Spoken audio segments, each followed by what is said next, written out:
dari luar aja, dari gereja kita Rayon 1C.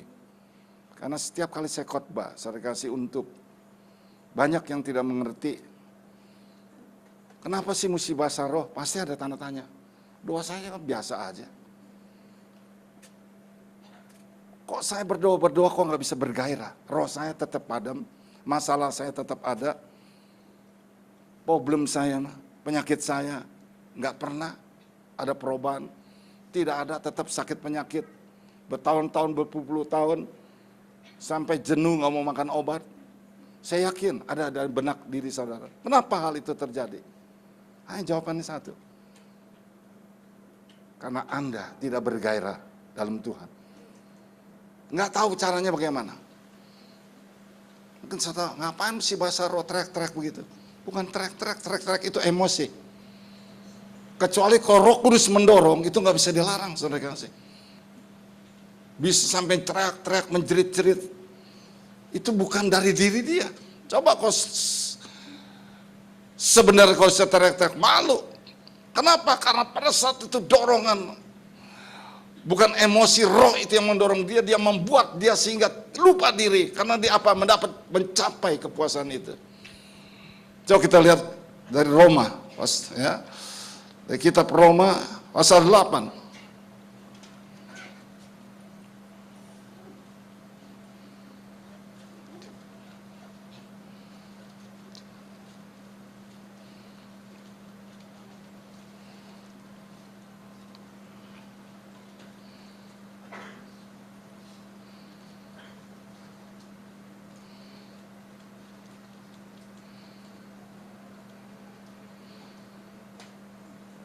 Sudah ketemu? Mari kita baca dari ayat 20 sampai 28. Demikian juga roh membantu kita dalam apa? Kelemahan. Lagi membelek nih, kelemahan iman kita nih. Ya, itu roh itu membantu kita. Sebab kita tidak tahu bagaimana sebenarnya harus berdoa. Tetapi roh sendiri berdoa untuk kita kepada Allah dengan keluhan-keluhan yang tidak terucapkan. Dan Allah menyelidiki nurani dengan maksud roh itu, yaitu bahwa ia sesuai dengan kehendak Allah, berdoa untuk orang-orang kudus. Kita tahu sekarang bahwa Allah turut bekerja dalam segala sesuatu untuk mendatangkan kebaikan bagi mereka yang mengasihi Dia, yaitu bagi mereka yang terpanggil sesuai dengan rencana Allah. Semua orang dipilihnya dari semula, mereka juga ditentukannya dari semula untuk menjadi serupa dengan gambar anaknya, yang supaya anaknya itu menjadi apa? Yang sulung dan diantara banyak saudara. Jadi begini firman Tuhan. Kita berdoa dengan bahasa roh, sering kasih nggak ada satupun masih yang tahu. Kalau kita baca di Kisah Para Rasul, pada saat murid-murid penuh Roh Kudus, dianggap mereka itu seperti orang gila atau seperti mabuk anggur. Kenapa? Karena nggak bisa dikuasai. Kalau Roh Kudus itu sudah mengurapi kita, sering kasih, nggak bisa dikuasai. Begitu juga engkau pada saat waktu engkau rindu bahasa roh, engkau dapat bahasa roh, engkau nggak bisa berhenti. Ya, saya banyak hal sering kasih waktu Roh Kudus diimpartasikan. Dia berbahasa roh terus pulang bahasa roh mau berhenti nggak bisa, sampai malu yang bawa teman-temannya, lu kayak orang gila, berhenti dong. Dia bilang nggak bisa berhenti. Kenapa? Itu urapannya begitu kuat. Ya. Nah, yang dimaksud di sini kita begitu saat berdoa, roh yang dari Tuhan itu tahu apa yang dalam diri kita. Ya apa yang kita maksudkan, sekalipun kita nggak usah keluar kata-kata bahasa yang kita lakukan. Dengan bahasa roh itu tahu, Tuhan tahu maksud kita, apa yang Tuhan inginkan pada kita, otomatis. Karena dia turut bekerja untuk mendatangkan kebaikan bagi orang yang dikasihi. Kalau orang nggak dikasihi, nggak mungkin saudara bisa terjadi. Maka begitu engkau berbahasa roh segala macam, langsung pikiran kita dialihkan oleh iblis. Kayak orang gila, bahasa roh, nggak ngerti. Betapa bahasa roh? Ada orang seperti itu. Kenapa? Karena mereka tidak mengerti. Biasanya kalau orang begitu buka hati, bahasanya lebih kencang dari yang lain. Sampai dia malu, dia tutup saat ini. Kok saya bisa? Kenapa? Karena dia baru mengerti, membuka hati, masuk Roh Kudus. Karena Roh Kudus ini nggak bisa dibatasi. Saya harus tahu bahwa musuh kita di dunia, saya mau tanya, musuh saudara dan saya ini siapa? Iblis itu bukan musuh kita. Saudara bisa lihat iblis? Saudara bisa lihat Tuhan? Nggak bisa. Gampang. Di mana ada Tuhan, di balik kaya, di situ ada hantu. Jadi kita saudara kasih nggak bisa membataskan roh Allah. Kalau roh Allah mau bekerja dalam diri kita, maka banyak anak-anak Tuhan bukan jadi pemenang. Selalu menjadi kalah, kecewa, frustrasi, gagal, dan sebagainya. Jenuh-jenuh, tidak ada kegairahan untuk berdoa. Mau berdoanya cuma saudara kasih 2-3 kali. 1 bulan, 1 minggu, harus didengar. Nggak bisa. Yang penting saudara harus tahu isi hati Tuhan. Apa yang Tuhan ingin kepada saudara. Nggak gampang. Saudara kasih kita menjadi orang Kristen yang sejati, nggak gampang. Saya baru tahu sejak saya melayani saudara kasih, sudah jalan 18 tahun. Saya tahu maksud Tuhan apa. Acap kali emosi kita, pikiran kita yang bekerja, segala macam sesuatu, kita dahului apa? Kehendakku ini daripada Tuhan. Roh Kudus nggak bisa dikejar. Roh Kudus itu lembah lembut. Sesuatu maksud hati saudara tahu. Maka sekarang saya berubah, sudah cukup lama saya baru mengerti. Saya nggak pernah berdoa untuk saya diberkati, untuk saya bisa macam-macam hal-hal yang pikiran dunia ini. Nggak. Saya nggak pernah minta sama Tuhan, minta. Cuman saya ajukan Tuhan. Saya ada masalah Tuhan. Aku serahkan aja pada Engkau aja. Udah cukup. Tuhan mengerti. Sambil kita berdoa. Maka Rasul Paulus katakan dia lebih banyak berdoa kata-kata bahasa roh daripada kata-kata manusia. Saya nggak ngerti. Seperti orang gila dong. Dia berbahasa roh di mana-mana, dia berbahasa roh. Ada. Oh, hamba-hamba Tuhan saya kasih waktu dia bisa berbahasa roh saya kasih. Apa maksudnya? Itu ada maksud. Roh itu tahu dalam diri saya. Kita berdoa bahasa roh aja santai. Nggak usah keras-keras, kita lihat lingkungannya. Ya kan? Apalagi kalau lingkungan saudara sepupu kita, jangan keras-keras, kita makan biasa aja. Masalah makan aja saudara kasih apa? Nggak berani saudara berdoa di restoran. Betul? Nggak berani. Malu lihat kiri kanan. Wah, kumpul segala macam. Dengan alasan apa saudara kasih? Jijatain sendok. Terima kasih Tuhan atas berkat makanan itu. Roh Allah nggak ada tipu daya begitu. Kita harus jelas, kita harus menjadi saksi Kristus. Kalau saya berdoa sesuai dengan apa? Lihat tempatnya. Kalau ruangannya kosong di sana, agak keras kita ngomong. Pelan-pelan juga nggak kedengeran. Kalau sampai berisik, saya kasih restoran itu kayak pasar, udah kita doa masing-masing. Cukup kok.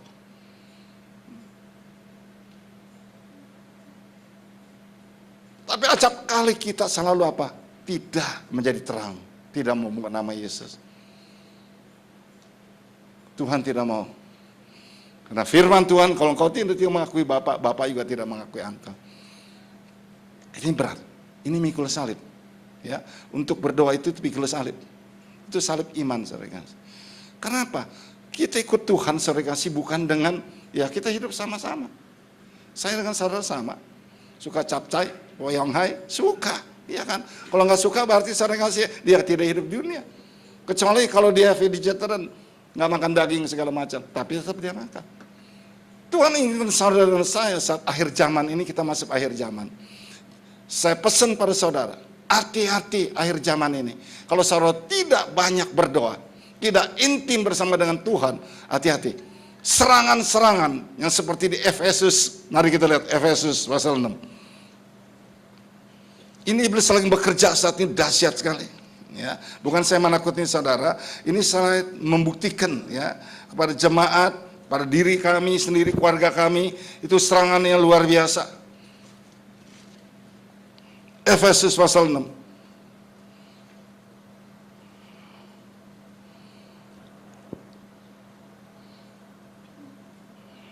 Kita baca ayat 16. Dikatakan demikian, dalam segala keadaan pergunakanlah perisai iman. Sebab dengan perisai itu kamu akan memadamkan semua panah api dari si jahat. Dan terimalah ketopong keselamatan dan pedang roh, yaitu firman Allah. Dalam segala dan doa permohonan berdoalah setiap waktu dalam roh, dan berjaga-jagalah dalam doamu dengan permohonan yang tak putus-putus untuk segala orang kudus. Orang kudus itu siapa? Halo? Orang kudus itu siapa? Apa rasul?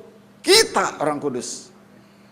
Karena saudara dikuduskan, maka Tuhan berkenan. Maka roh itu bisa masuk dalam diri kita. Karena kita ada orang kudus. Hidup kita harus kudus. Kalau kita hidup kita kudus, mana mungkin roh itu bekerja? Berarti soal pakai tenaga, kekuatan, segala macam. Saya kasih contoh, saudara. Bukan saya membanggakan, enggak. Kenapa? Karena pertama kita harus intim dengan Tuhan. Kalau engkau mau mengenal Allah, harus intim dengan Tuhan. Intimnya bagaimana? Ada waktu untuk bersekutu, ada doa, ada waktu untuk berdoa, ada waktu untuk baca firman Tuhan. Terutama apa saudara kasih? Dia nomor satu. Setelah itu baru kita. Kalau saudara intim dengan Tuhan, intim itu bagaimana? Saya secara ilustrasi, intim itu seperti orang pacaran. Ya. Bagaimana saudara kasih kalau umpama seorang pria ingin menyunting seorang perempuan? Pertama apa saudara kasih? Apa langsung datang, halo, I love you, kita kawin yuk, kapan? Orang gila. Betul? Pertama kita bergaul dulu. Bergaul dengan perempuan itu mendekat, lihat sikon, lihat situasi lagi baik apa enggak. Mungkin melalui dengan teman biasa kan nggak mungkin langsung ketemu saat perorangan, kecuali di luar negeri. Di sini nggak ada. Ya. Kenal, ngomong-ngomong dulu, bicara dulu satu sama lain, sampai akhirnya apa? Keintiman itu mulai. Ya kan? Rasa setiap hari ingin telepon dia. Kok bisa setiap hari ketemu dia? Tuhan seperti itu. Kalau engkau kenal intim pada saat itu dengan pacarmu, yang pertama nggak tahu apa-apa, lama-lama tahu. Oh, pacar saya ini suka malu-malu kucing, ya macam-macam hal segala macam, ya kan? Nggak ketahuan emosinya segala macam, ya sifat karakternya semuanya baik, manis kalau masa pacaran. Tapi setelah menikah berubah semuanya, dari jadi singa, singa kota atau singa dalam rumah. Tapi Tuhan tidak seperti itu. Kalau secara intim, Tuhan senang. Karena Allah bertakhta di atas puji-pujian saudara.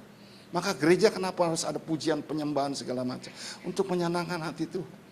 Kalau hati Tuhan disenangkan, langsung apa yang terjadi? Dia kirimkan berkat pada saudara.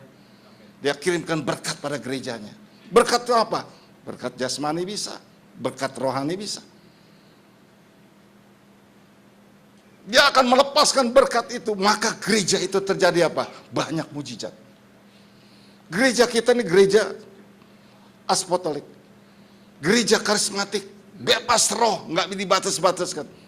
Ada gereja sekarang dibataskan, bahasa roh jangan kencang, jangan.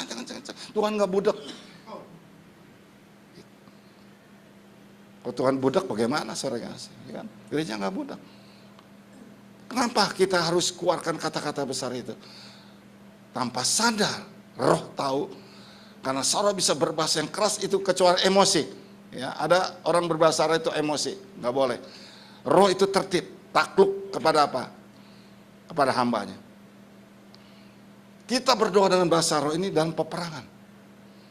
Berperang saat itu tanpa sadar, Roh Kudus itu menyuruh kita untuk berperang. Kita berperang, kita nggak tahu apa yang kita doa. Pokoknya Tuhan suruh taatin. Ternyata ada semaksud Tuhan. Yang firman Tuhan, dia akan menyelidikin hati nurani kita sedalam-dalamnya. Apa doa kita itu pada Tuhan. Kalau saudara saat ini tidak saling berjaga dalam roh, yang di Efes katakan habis babak belur, saudara. Maka jangan heran, saya lihat banyak saudara kasih yang terjadi. Apalagi pelayan Tuhan, jangan gegabah. Pelayan Tuhan jangan gegabah. Kamu sudah ditetapkan jadi pelayan Tuhan. Kalau kita jadi pelayan Tuhan harus taat kepada apa? Pemimpinnya. Taat. Nomor satu ya Tuhan. Kedua ya pemimpin. Kenapa mesti ada pemimpin? Kalau nggak ada pemimpin, siapa yang bisa mengolah?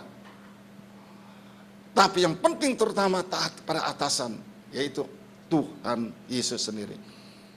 Kalau saudara taat, otomatis saudara akan taat kepada pimpinan yang secara jasmani. Semuanya yang ikut. Kalau tidak ada ketaatan saudara kasih, itu namanya pemberontak firman Tuhan. Gereja pasti ada pemberontak-pemberontak seperti itu. Ya, karena dia tidak bisa mengikuti atasannya, dia memakai cara sendiri, ini pemberontak.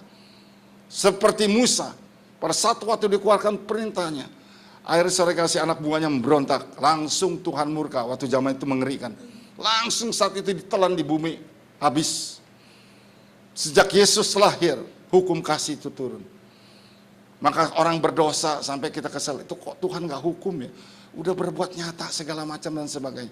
Enggak, karena hukum kasih, Tuhan kasih kesempatan dia. Dengan cara apa? Kalau saya baca di Wahyu pasal 3. Pertama, ku tegur. Ternyata teguran itu tidak disapa, ku hajar. Jangan saudara saat ini, karena firman itu terlalu hebat kita menghakimi orang. Wah, dia berdosa tuh. Dia tuh sakit kanker tuh berdosa dan segala macam. Hati-hati. Karena kita bukan hak kita untuk menghakimi. Karena firman Tuhan katakan, hak Tuhan menghakimi itu, bukan diri kita.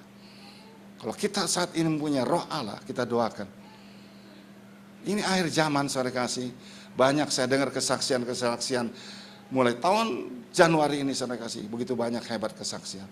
Coba, seorang pendeta senior, jemaatnya banyak ribuan, bisa jatuh dalam perzinahan. Aneh. Kenapa?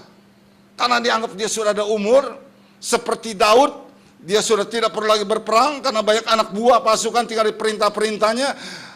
Karena kenganggurannya, Daud, akhirnya saudara kasih kerja naik di atas soto. Lihat ngeker kiri sekitarnya. Langsung dilihat siapa? Iblis tuh pintar. Langsung dilihat Batseba lagi mandi. Tanya sama pengawal, itu siapa? Itu Batseba, istri Uria. Langsung bergelora. Bayangkan, Daud orang yang diurapi. Dia taat sampai Tuhan angkat begitu tinggi sampai jadi raja. Lupa diri. Acap kali kita sebagai anak Tuhan pun demikian. Pada saat waktu dia susah tiap hari ke gereja, dia berdoa, menangis, berpuasa dan sebagainya. Begitu Tuhan angkat, nah mulai lega kesesakannya, akhirnya berkatnya melimpah-limpah. Kan tahun 2011 ini tahun multiplikasi, tahun promosi. Saya katakan kalau engkau punya iman, Tuhan akan multiplikasi, meningkatkan semua keuanganmu berlipat-lipat. Bagaimana promosi? Yang tadinya engkau hanya cuma seorang karyawan, yang golongan mungkin ketiga dan keempat.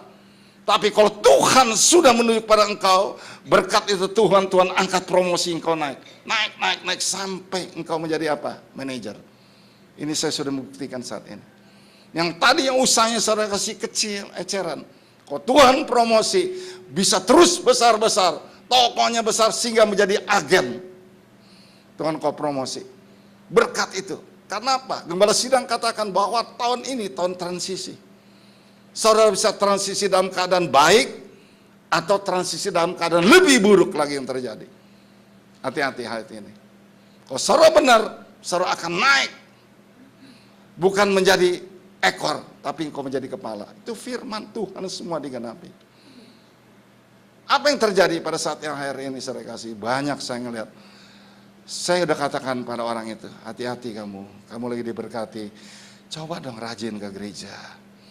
Jangan bolos. Wah Pak, saya sibuk. Saya tidur malam, bangun susah pagi.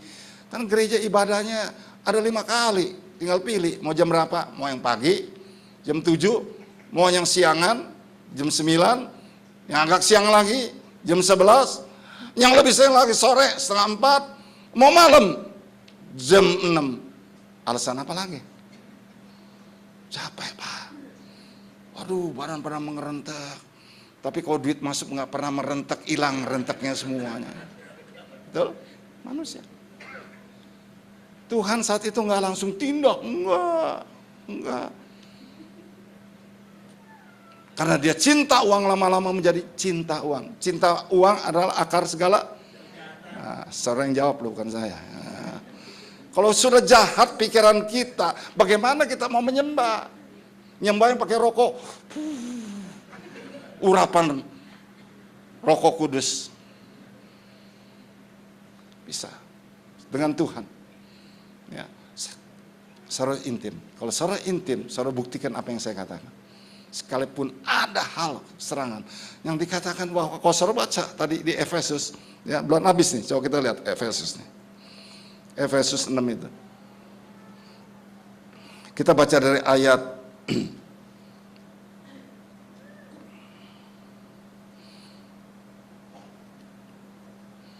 Efesus 6 dikatakan,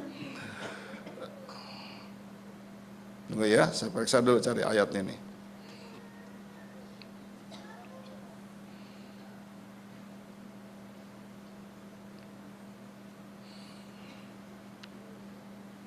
Ya, ayat 12. Karena perjuangan kita bukan apa? Lawan apa? Darah dan daging. Tetapi melawan pemerintah-pemerintah, melawan penghulu-penghulu dunia yang gelap itu, melawan roh-roh jahat di udara. Perjuangan kita melawan apa? Pemerintah. Kerajaan iblis itu ada pemerintahnya, seperti yang kita dudukin di negara Indonesia. Ada presidennya, ada menterinya, ada kabinetnya, semuanya. Ada DPR, MPR yang dibagi departemen itu. Iblis pun seperti itu. Tinggal dia kirimkan utusan-utusan itu, penguasa penghulu-penghulu itu. Karena di sini karena ada perjuangan kita bukan melawan darah dan daging. Ini darah dan daging, ya, tubuh, jiwa dan roh kita. Tetapi melawan pemerintah, artinya penguasa yang di udara, ada pemerintahannya yang kita tidak tahu. Melawan penguasa-penguasa, lihat penguasa-penguasa iblis, mereka ada posisinya, mungkin manajer, mungkin direktur. Melawan penghulu-penghulu dunia yang gelap ini, melawan roh-roh jahat di udara. Kita lawan roh-roh jahat di udara, bukan melawan darah dan daging. Saudara, saya mau tanya, iblis bisa dibunuh nggak? Halo? Iblis bisa dibunuh nggak? Saya mau tanya, iblis bisa dibunuh nggak? Hah? Nggak bisa. Yang membunuh iblis bukan kita, nanti Tuhan. Nggak bisa, iblis karena dia roh. Ingat saudara kasih, Tuhan itu roh, iblis pun roh. Cuman roh yang tadinya melayani Tuhan, yang bernama Lucifer, karena dia mengkhianat, dia ingin menguasai, maka dibuang oleh Tuhan. Maka dia saat ini merusak karyanya Tuhan. Dia untuk menghancurkan, menggagalkan apa yang maksud Tuhan. Mana bisa? Karena Tuhan itu yang lebih besar dari roh-roh yang apa di dunia ini. Begitu roh yang dalam dirimu, lebih besar roh yang ada di dunia ini. Tapi acap kali kita nggak yakin dan percaya.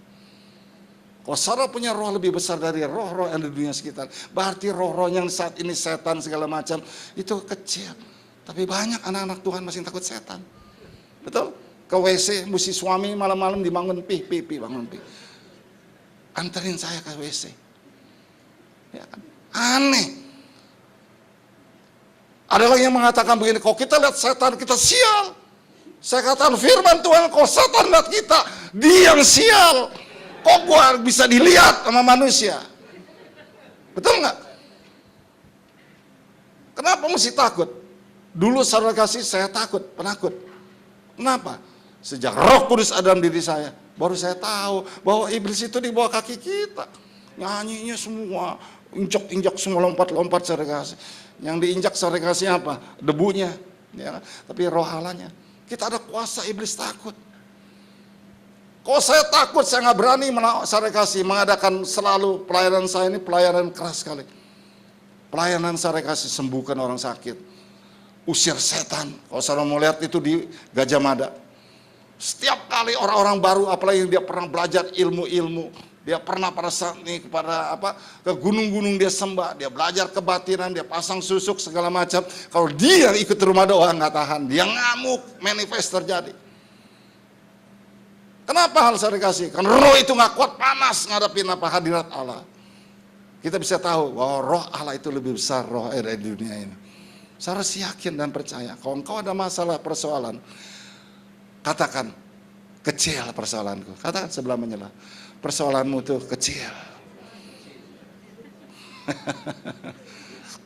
Acap kali, enggak kecil, Tuhan besar. Dia sebutkan semuanya, poinnya 1, 2, 3 segala macam. Ya bikin besar, mikir kamu, mikir apa? Ditekan, bikin kecil. Kita harus lawan semuanya dengan apa? Bahwa saya pasti bisa. Itu tekad iman.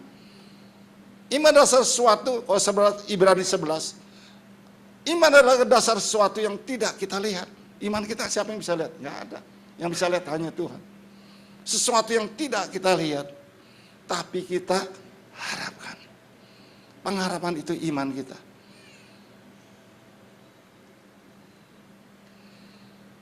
Saya kasih contoh.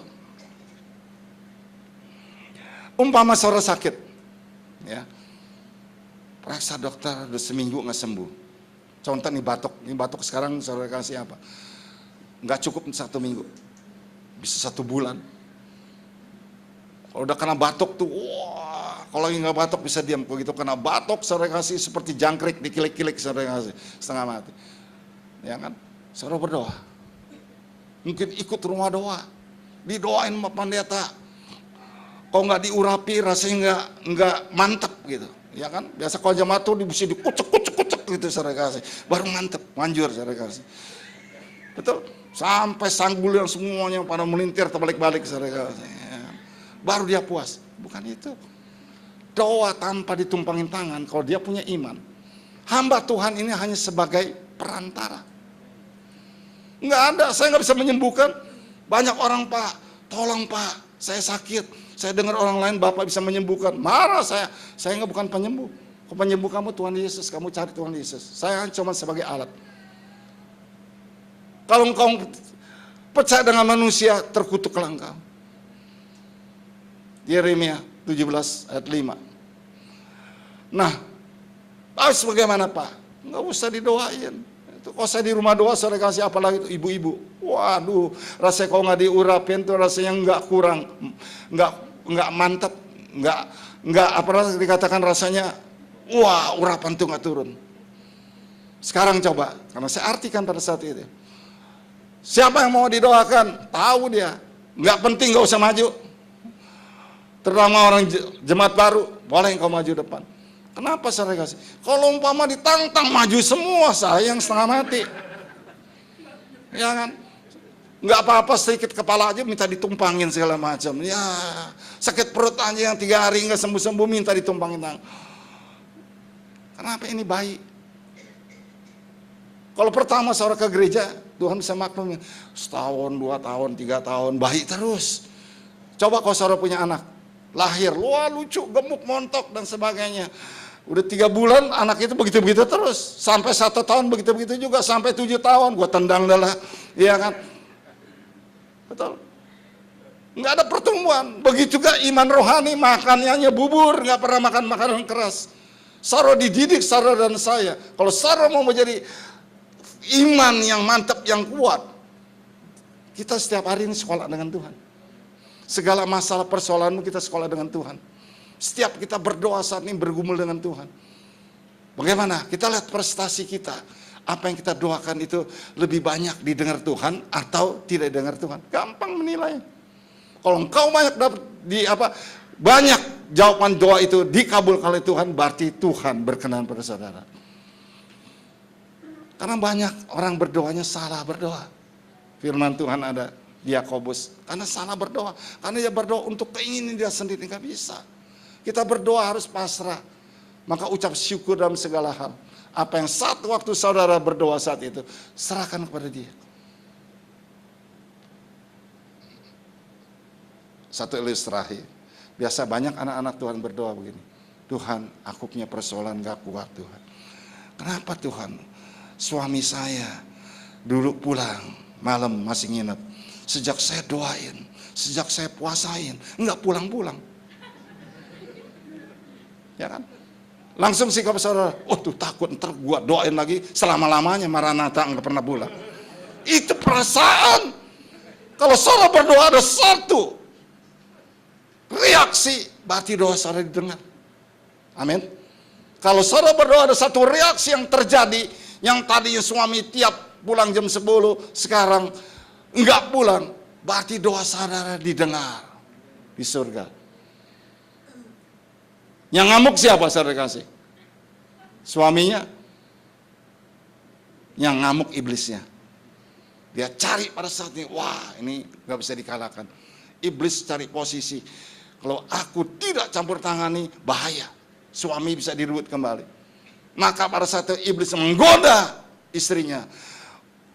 Yang tadi yang pulang, sekarang gak pulang.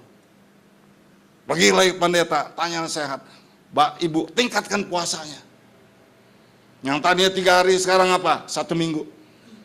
1 minggu betul-betul nggak pulang sama sekali, saudara kasih. Dia sudah ngeper dulu.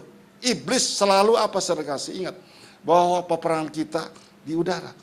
Musuh-musuh kita itu seharusnya nggak kelihatan. Dia saat ini selalu buat semua masalah saudara semakin terang. Ini namanya apa? Ini peperangan. Peperangan secara rohani. Kita perlu peperangan rohani saat ini, bukan peperangan jasmani. Kalau saudara peperangan rohani nggak banyak ngomong, berdoa, berseru, minta mohon. Nah, akhirnya apa? Ada yang berhasil, ada yang nggak berhasil. Acap kali kurang banyak yang nggak berhasil. Karena apa? Nggak tahan. Udah tahu suami, udah ada simpenan ayam Bangkok, ya kan? Ada lagi ayam dari Cina, ada lagi ayam bebek packing, macam-macam. Apalagi sekarang begitu banyak godaan-godaan. Sampai di rumah saya ada kos-kos itu bebek-bebek packing, saudara kasih. Membuat jalanan kami macet di tempat kami karena parkir mereka bos-bos itu, saudara kasih, tempat itu. Ya kan? Mau pindah, udah kepalang tanggung, saudara kasih. Udah tinggal situ udah 40 tahun. Ya. Kau ngeliat kan kondisi, mau pindah aja. Cuman mulut doang yang mau pindah. Tapi mau pindah kemana? Bingung lagi. Ya kan? Yang saya tinggal ini kalau kasih dekat mau kemana tuh cepet. Langsung jauh dari macet. Ada macet.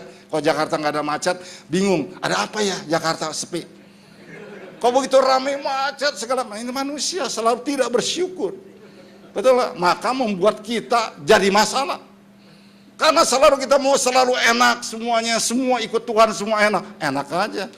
Betul nggak? Semua pada ikut Tuhan. Gerejanya rame, buka berapa banyak tidak penuh. Nah, kembali saudara kasih. Ini saya khotbah datar supaya saudara mengerti. Kalau saya khotbah saudara kasih hal-hal firman Tuhan, saya yakin saudara di rumah nggak pernah baca firman, betul? Mau buku besar kan? Setiap buku saya melihat coba. Kalau masing putih nggak pernah baca. Kalau bukunya seperti Hamcai, tahu Hamcai? Saya rasain pasti dia baik baca. Apalagi banyak garis-garisan dia baca. Kenapa saudara kasih? Jemaat malas untuk baca firman Tuhan. Sampai ada satu ibu-ibu katakan, Pak, kalau saya nggak bisa tidur, bagaimana caranya saya terikat obat tidur? Saya baca firman Tuhan. Begitu baca firman, 10 menit langsung ngorok. Jadi, Alkitab, emang itu iblis yang membuat seperti itu. Kita nggak tahu rahasia iblis saat ini. Begitu juga rahasia Tuhan itu besar. Apalagi rahasia Tuhan itu besar, maha besar. Kita nggak ngerti rencana planningnya.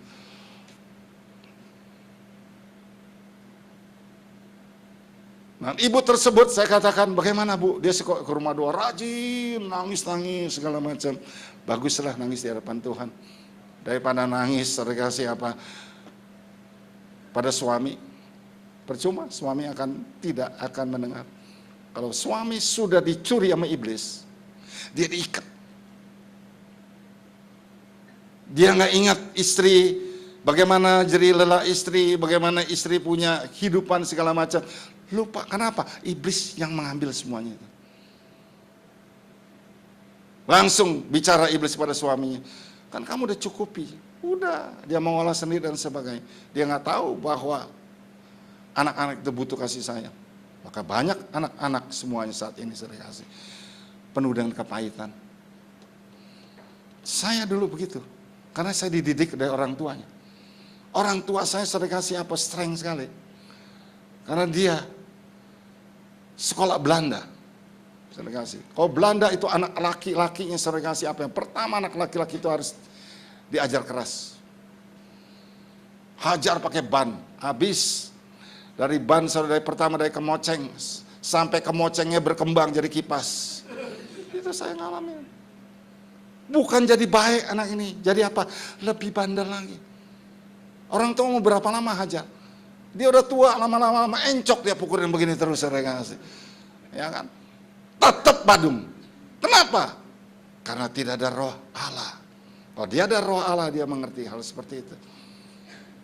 Banyak hal yang saat ini kita tidak mengerti dalam kehidupan saudara. Ini sampai jam berapa kok ibu?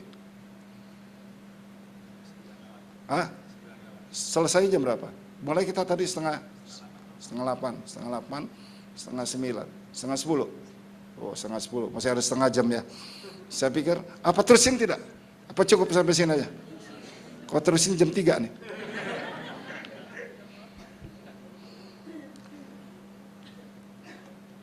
Jadi gini saudara sih. Ini akhir sedang krisis, ini akhir zaman. Ini sekarang masuk akhir zaman. Sementara kita akan menuai jiwa-jiwa yang tanpa batas.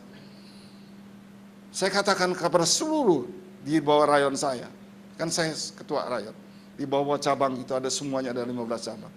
Saya katakan kau cari gereja, jangan kecil-kecil. Yang besar. Kenapa? Kita sudah dengan iman mempersiapkan bahwa jiwa-jiwa itu di tempat saya akan penuh. Itu iman. Ada hamba Tuhan saya kasih, ya sudah cukup lah. Sudah cukup. Yang penting tiap bulan nggak tekor. Saya katakan itu salah. Iya bukan hamba. Hamba nggak puas. Sebanyak mungkin. Tapi bukan milik dia. Milik Tuhan. Kita mengolah yang baik. Yang Tuhan sudah memberikan kepada hamba aja 3 talenta. Yang 1 talenta dia nggak menjalankan. Yang 2 talenta dia bisa menjadi mengembang. Yang 5 talenta mengembang. Maka Tuhan katakan, hai hambaku yang setia. Talenta yang saat ini kau berikan kepada engkau. Untuk menambah. Tapi yang jahat yang ditanam dalam tanah, nyala engkau. Engkau harus masuk dalam apa? Panas, gertak gigi di sana. Hati-hati saudara kasih. Kata-kata itu keras. Kita sebagai hamba Tuhan, sebagai anak jemaat, saudara jangan anggap saya jemaat. Itu urusan pendeta saya. Salah. Saudara dan kami sama. Kita hamba Tuhan. Tergantung kita pada saat ini. Mau diberkati enggak? Saudara mau diberkati nggak? Halo, mau diberkati nggak? Amin. Saudara mau nggak dikutuk? Karena ada 2 hal firman Tuhan kalau saudara baca. Di Ulangan 28 itu ada berkat dan kutuk. Orang yang diberkati dia melakukan semua kebenaran firman pun. Enak nggak enak dia jalankan.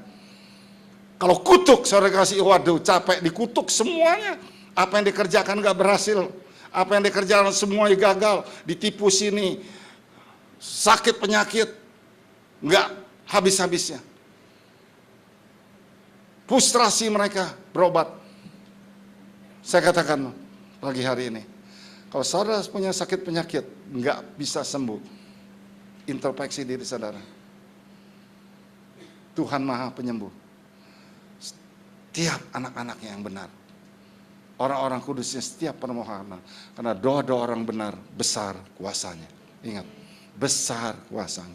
Kalau sampai saudara punya doa nggak dikabul, jangan mau cepat-cepat doa yang saudara kasih. Ya, dokter katakan angkat tangan, penyakit ibu atau bapak harus makan obat seumur hidup. Saya pernah waktu saya sakit. Makan obat apa saya kasih? Karena pankreas saya ini kan saya kena kanker pankreas. Jadi pankreas saya itu tidak mengeluarkan zat enzim. Jadi kalau makan saya kasih saya harus diselingin dengan obat. Makan 2 kapsul supaya membantu mencernakan. Supaya keluar enzim. Supaya bisa buang air besar ke belakang. Yang kedua, saya tidak bisa tidur. Sejak saya sakit saya kasih karena begitu tegang stres. Harus makan obat tidur setiap hari. Kalau nggak bisa tidur. Saya coba saat ini nggak tidur. Nggak bisa. Akhirnya apa saya kasih? Hati berontak. Saya tidak mau makan obat tidur dan zat enzim ini seumur hidup. Waktu saya pulang, saya kasih, waktu saya disembuhkan oleh Tuhan, pulang dari rumah sakit, itu saya tahu obat saya, satu bungkus plastik. Waduh, bingung mau makan tuh begitu banyak. Sekarang masih takut kena ginjal.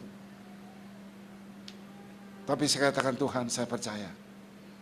Kembali kita pada Tuhan. Boleh makan obat ini semua, saudara kasih, menjadi berkat. Obat ini saudara kasih kau kuduskan, boleh melalui obat ini, dan darah Yesus menyertai saat itu. Bagaimana saya prakteknya saudara kasih? Yang paling berat saudara kasih apa? Nggak bisa tidur. Wah, itu berat, nggak bisa tidur. Kalau saudara nggak bisa tidur, itu susah. Kalau udah tua, nggak bisa tidur, susah. Biasa orang-orang udah tua, udah usia, ya, tidurnya berkurang. Acap kali nggak bisa tidur. Saya selalu terikat dengan obat itu. Saya begini, kalau begitu saya sampai jam 12 nggak bisa tidur, wah ini pasti nggak bisa tidur sampai pagi. Capek nggak saudara? Capek. Apalagi saya sudah melayani. Kebaktian itu pagi, apalagi di Gajah Mada. Pagi-pagi saya, paling sedikit jam 5 harus bangun. Kita berdoa sebentar, terus siap-siapkan saat ini, saat terdoa, mau doa, mau apa yang kita khotbah. Itu perlu, tantangan, rintangan. Itu namanya apa saudara kasih? Pikul salib. Kita, saudara dan saya, harus pikul salib setiap hari. Karena firman Tuhan Yesus berkata, apa yang engkau bila engkau ingin jadi muridku, menyangkal dan pikul salib. Bagaimana saya usahakan saudara supaya sampai bebas dari obat tidur? Wah, perjuangan. Yang penting apa? Mau nggak melangkah? Berani nggak resiko? Bagaimana caranya saya kasih? Saya ambil obat, ya itu sanak 1 miligram. Pertama 2 miligram. Saya mulai melangkah, Tuhan, saya tidak mau makan obat ini.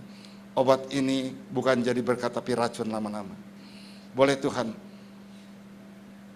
saya belah obat ini setengah.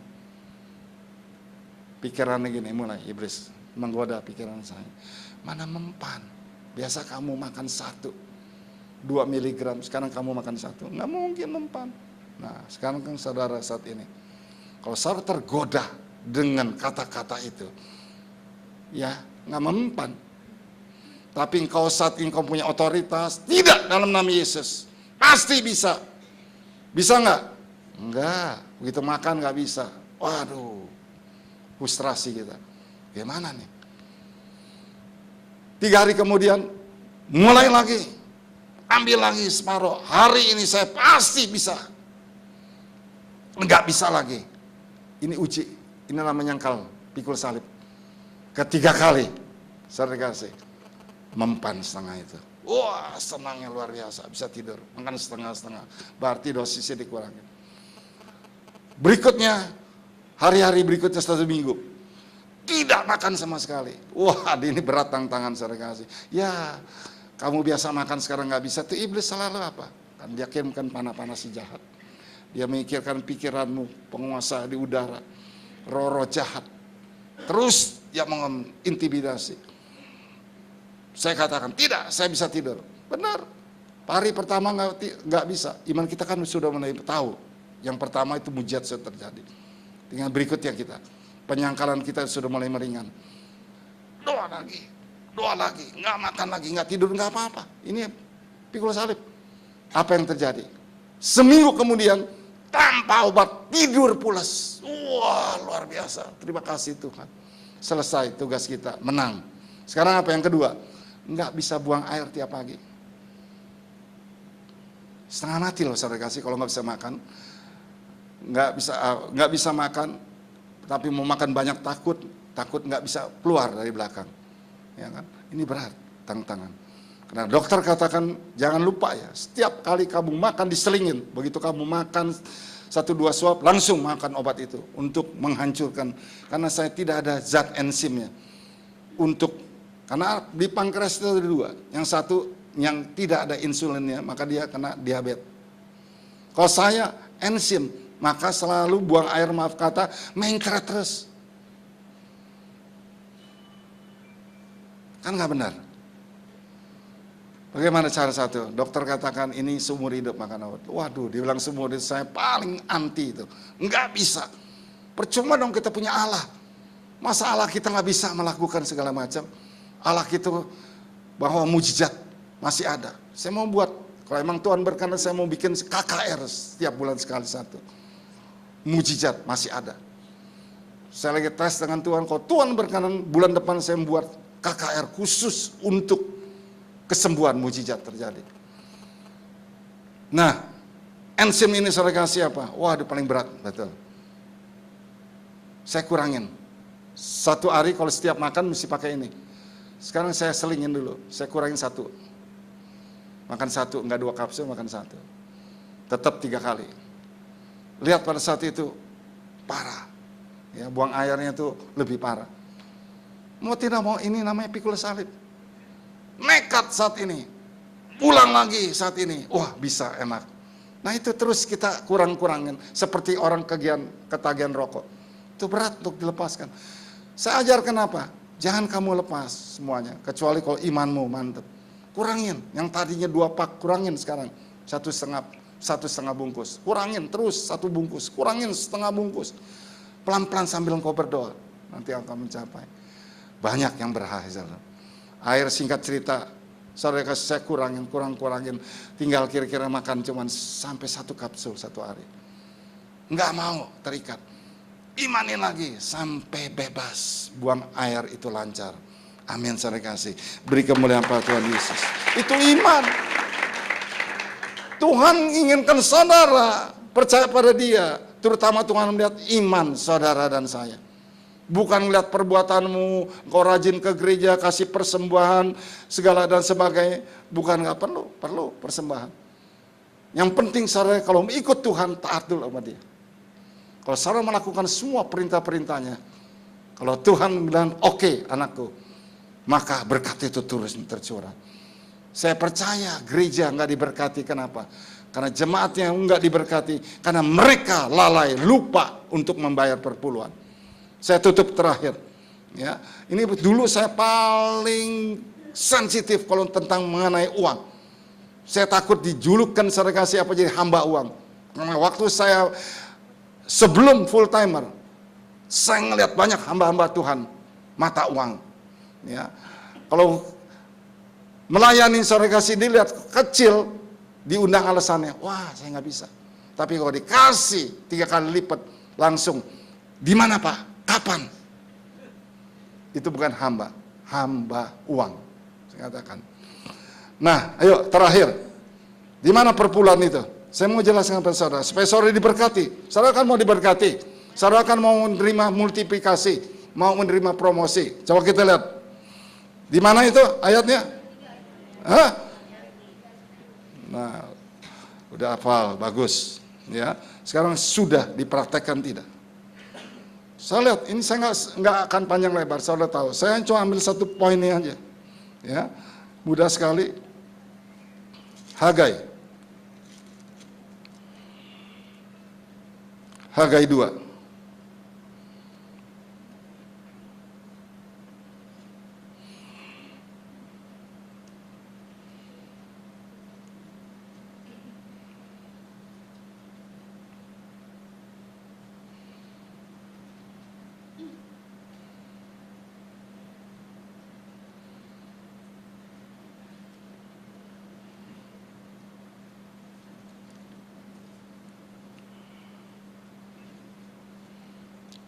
Ayat berapa?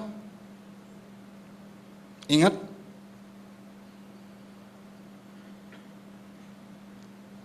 Lupa. Berapa? Ayat berapa? Saya lupa nih. Ayat berapa? Hah?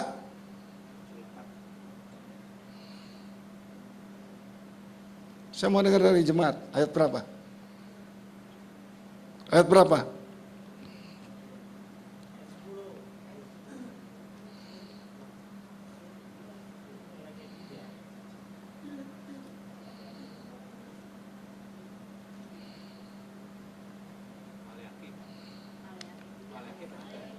Oh, iya.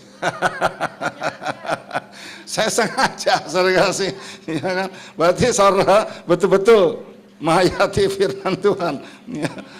Iya, biar saudara kecoh gitu ya. Dibolak-balik saudara kasih, kalau nggak begitu nggak seru. Ya. Saya mau tes saudara ini baca apa nggak baca gitu. Ya. Atau memang sayanya lupa.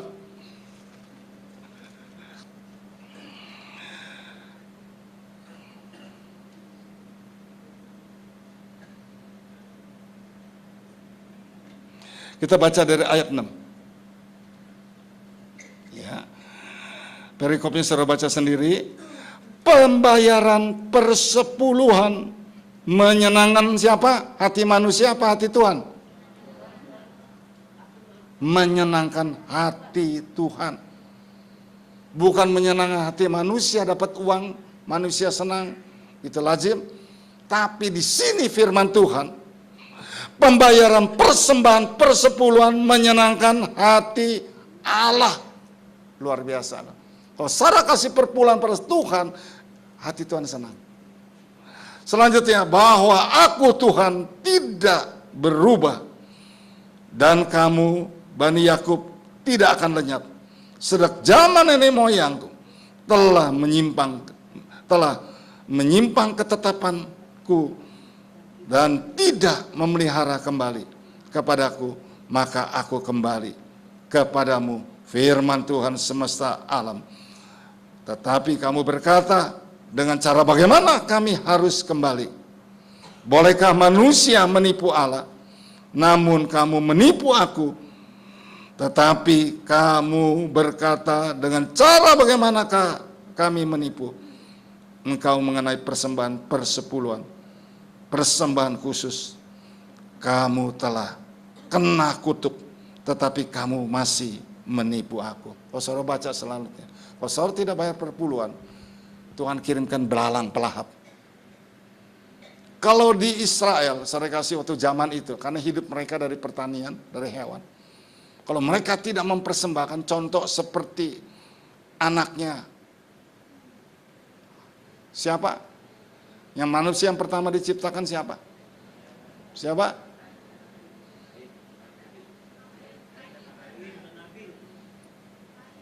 Manusia yang pertama diciptakan di dunia ini siapa? Adam. Saya mulai dari awal. Punya anak berapa? Siapa namanya? Yang mana? Yang Tuhan berkenan antara dua, Kain dan Habel. Habel. Kenapa Habel bisa diterima persembahannya? Karena dia memberikan perpuluhan itu yang terbaik. Kain dia mempersembahkan semua persembahan itu yang tidak baik, maka ditolak. Sehingga timbul apa saudara kasih lihat? Kejahatan manusia, cemburu. Iblis pakai karena tersaing. Gitu juga kita di dunia sekuler. Kalau ada saingan saudara sekarang mainnya apa? Disantet. Supaya orang itu mati, supaya berkatnya ke tokonya yang lebih ramai. Hati-hati. Ini banyak santet, ini lagi akhir-akhir ini santet banyak. Ya. Kita lihat pada satu waktu Kain diterima, dia diberkati berlimpah-limpah. Bagaimana berkatnya saudara kasih? Tidak ada belalang pelahap. Arti belalang pencuri-pencuri. Secara menghasilkan umpama 1 bulan 1 juta tidak berkurang. Tapi kalau ada belalang pelahap saudara kasih apa? Berkurang.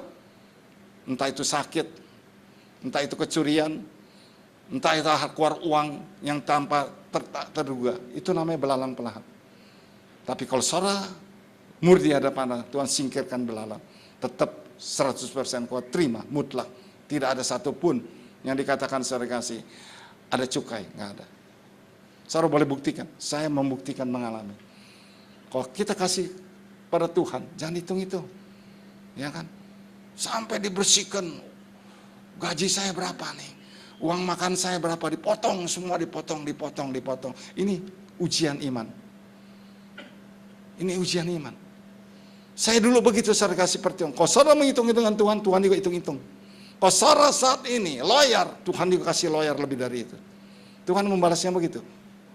Multiplikasi. Kalau Tuhan memberkati saudara. Ingat, kalau saudara pada saat waktu ini menangkap visi dari gembala sidang kita. Kalau saudara diberkati, jangan lupa pada gembala saudara.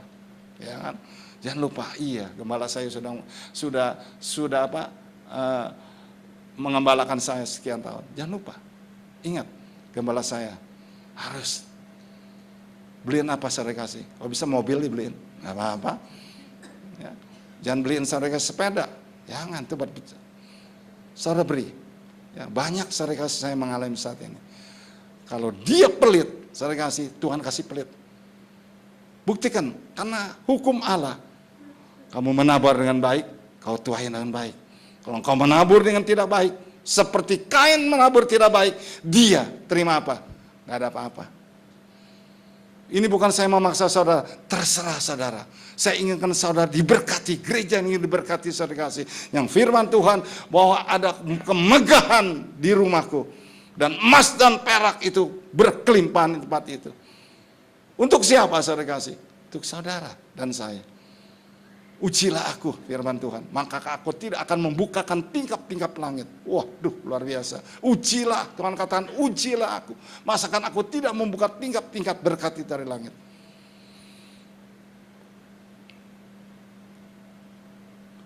Saya sarankan saudara kasih, kalau saudara umpama melakukan hal ini, sakit penyakit saudara akan berkurang. Semuanya berkurang. Karena saya ingat waktu saya tahun 80 bertobat itu saya tahun 80. 3 bulan saya ikut persekutuan tiap hari karena jatuh cinta lahir baru. Kira-kira 6 bulan kemudian saya diproses sama Tuhan. Kenapa? Tuhan tahu saya cinta uang. Kalau nggak ada uang, saudara kasih apa? Nggak bisa tidur. Itu saking cinta uang. Kenapa? Karena hidup itu keras. Dengan kekuatan segala macam. 0. Kekayaan itu bukan dari hebat yang kau, tidak, itu berkat dari Allah. Kalau saudara baca Mazmur 127, berkat itu datang pada satu waktu engkau tidur, lagi ngoroknya bikin panjang, berkatnya bikin panjang, nolnya bikin tambah, saudara. Betul, saudara baca. Kalau saya bohong itu di Mazmur. Orang yang bekerja dari pagi-pagi bangun, duduk sampai malam, hanya makan sepotong roti. Tapi firman Tuhan orang yang dikasih pada saat waktu dia tidur, berkat itu turun. Luar biasa. Firman Tuhan ini nggak bisa pakai ini, nggak bisa pakai pikiran, nggak ketemu. Wah, nggak usah. Kalau gitu nggak usah kerja. Bukan, karena firman Tuhannya ada. Kalau orang malas, jangan kasih makan. Lihat seperti semut, siang malam dia bekerja, maka dia bisa membuat satu sarang yang baik. Itu yang Tuhan pesankan. Saya anjurkan saudara, kalau yang belum saudara ini bayar, saudara berdoa. Saya juga pertama melangkah. Karena saya ada gereja, saudara kasih, bukan karismatik.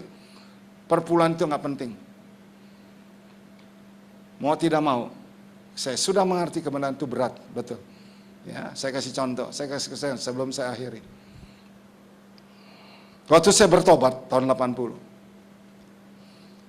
Selama 6 bulan saya diuji oleh Tuhan. Usaha saya ditutup sama Tuhan. Saya backgroundnya bisnis. Ditutup satu, masih ada 2 usaha. Masing berjalan. Tutup lagi satu, tinggal satu. Wah, ini berat. Ini berat nih, mulai goyah saudara kasih. Pikiran kita mulai kuat. Ya. Iman kita saudara kasih udah melayang-melayang di mana-mana. Yang tadi begitu semangat, saudara kasih apa? Iman kita goyah. 3 kali, yang 3 yang ditutup, udah seperti cacing kena abu. Ya kan, Lisa nggak bisa tidur. Akhirnya saudara kasih apa? Ribut dengan istri. Karena masalah keuangan. Ekonomi kita tidak baik, rumah tangga akan runtuh, akan hancur. Mau beli ini nggak ada, mau beli ini nggak ada, saudara kasih. Saya diproses sedemikian rupa. Marah secara manusia. Nggak mungkin saya seorang bisnis bisa tidak dapat penghasilan. Bukan nggak ada uang. Uang itu di barang semua. Nggak mungkin kalau kita jual murah-murah. Nggak mungkin.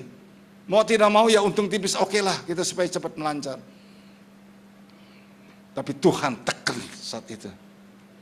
Bagaimana saudara kasih? Mulai otak nih bekerja. Saya seorang bisnis, saya pasti bisa. Saya mau kontrakin rumah, masih nggak dapat uang. Rumah saya besar. Saya pikir pavilion saya kontrakin. Ya kan? Pasang iklan. Udah capek pasang iklan. Orang datang, iya Pak jadi. Nanti yang anak saya datang dari luar kota nanti jam 5 kita datang. Nunggu seperti kambing conge, nggak datang-datang. Akhirnya apa? Tuhan buat sedemikian rupa engkau menyerah. Begitu saat menyerah, saya bilang Tuhan, saya tidak lagi mau mikir Tuhan ampuni saya. Nggak kuat. Stres, kalau laki-laki nggak ada uang dalam rumah tangga, saudara kasih, punya anak saya 3 saat itu sedang-sedangnya, yang butuh keuangan, butuh hidup itu, saudara kasih. Tuhan proses sedemikian rupa. Begitu saya menyerah, damai sejahtera itu kembali. Saya nggak tahu waktu itu, maka saya berpengalaman dengan hal praktek saya setiap hari dengan Tuhan. Jadi pinter, jadi pengalaman, jadi kenal Tuhan sebenarnya siapa dia. Begitu menyerah, bagaimana saudara kasih ya Pak? Tuhan kasih, begitu kita menyerah, Tuhan dengar. Pada suatu hari saudara kasih, saya udah nggak lihat lagi. Iklan saya nggak pasang lagi, saya nggak promosi lagi rumah saya mau kontrakin. Karena saya pakai kekuatan.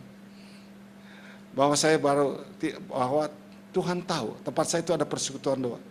Kalau kamu kontrakin orang, persekutuan ini habis. Yang mana yang kamu lebih sayangin, domba-dombaku atau uang? Kalau kamu mau saat ini mengasihi aku, jangan dikontrakin. Tapi saya masih ngotot. Karena saya begitu, karena cinta uang, saudara kasih, kalau nggak ada uang, seperti cacing kena abu. Saya jujur pada saudara. Saya dulu mata uang, mata duitan. Kalau mau bisnis saya, kalau nggak ada uang, nggak usah ngomong lah, capek. Gitu. Itu saking sombongnya, saudara. Tuhan proses. Akhirnya saudara kasih, pada suatu hari ada hansip datang, saya kenal hansip itu. Ketok pintu, ngebel di rumah. Pembantu katakan, Pak, ada yang cari Bapak. Siapa? Pakai baju hansip. Wah, saya tahu deh, hansip. Datang, ngomong-ngomong, pagi bos, saya dengar bos punya rumah mau dikontrakin. Saya udah, ya dikatakan, iya enggak, ada pokoknya. Siapa yang mau? Ada bos nih. Orang Hong Kong. Wah, tersentak juga orang Hong Kong. Ada duit dong biasanya. Ngomong-ngomong cerita-cerita, akhirnya dia ngeliat. Jadi ini ceritanya. Wah, lumayan kau jadi di kontrak ini. Jadi lumayan. Dia kontrak 5 tahun. Rumah saya dia cari untuk kamar yang 18 kamar. Rumah saya waktu itu ada 15 kamar. Dia lihat. Karena apa? Buat untuk Persatuan Bola PSSI. Karena rumah saya nggak jauh dari Petak Singkian, Nangki itu. Dia pikir saat itu mudah tanpa transport, pengiritan. Oke, jadi langsung diputuskan nanti pada hari Senin, nanti Bapak ke notaris A, di situ kita ketemu jam 10 pagi. Kita akan tekan kontrak, saya bayar kontan. Wah, senangnya luar biasa, begitu duit membunda. Saya kasih, ya kan begitu ada uang, berbinar-binar matanya saya kasih. Itu manusia, seger. Ya kan, kalau nggak ada duit loyo, itu manusia. Kalau ada duit, wah, saya kasih. Singkat terjadi, wah senang. Nah, mulai iblis gocor. Waduh, kalau umpama itu bisa beli rumah lagi loh saya kasih. Saya kontrak itu bisa beli rumah lagi. Hitung-hitung si puak mulai bekerja. Nah, orang dagang kan tuh otaknya terus si puak nih. Untung apa buntung, untung apa untung, gede nggak untungnya saya kasih. Ini mulai perhitungan, ngomong, doa sama Tuhan, Tuhan saya nggak bisa kasih 10%. Lihat saya kasih manusia, kurang ajar manusia. Kalau saya pikir saya kurang ajar. Lu udah dikasih berkat, lu minta-minta gua kasih, sekarang masih tawar-tawar lagi. Jangan 10% Tuhan, kegedean. Kalau umpama ada 5% aja.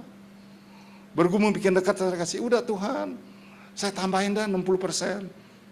Apa yang terjadi saudara kasih? Begitu pada hari haknya, telepon datang pagi-pagi jam 7. Sorry Pak, terpaksa kontraknya dibatalin. Dah ilah seperti petir di tengah bolong saudara kasih. Hah? Oh iya, dia kasih first quote. Ya first quote-nya saudara kasih cuman berapa ratus ribu tanda jadi. Ya kan? Batal. Hati-hati. Dengan Tuhan harus dengan ketulusan hati. Belakang hamba Tuhan datang, saya cerita pada saat itu. Hamba Tuhan ini dekat, dia sering nginep rumah. Karena saya banyak kamar, sering nginep rumah saya. Dia katakan, Yop, kenapa Tuhan saat ini batalkan kamu kontrak? Kamu ingat, rumah ini rumah Tuhan. Jangan sembarangan. Kaget saya tersentak, iya. Minta ampun sama Tuhan. Tuhan ampuni.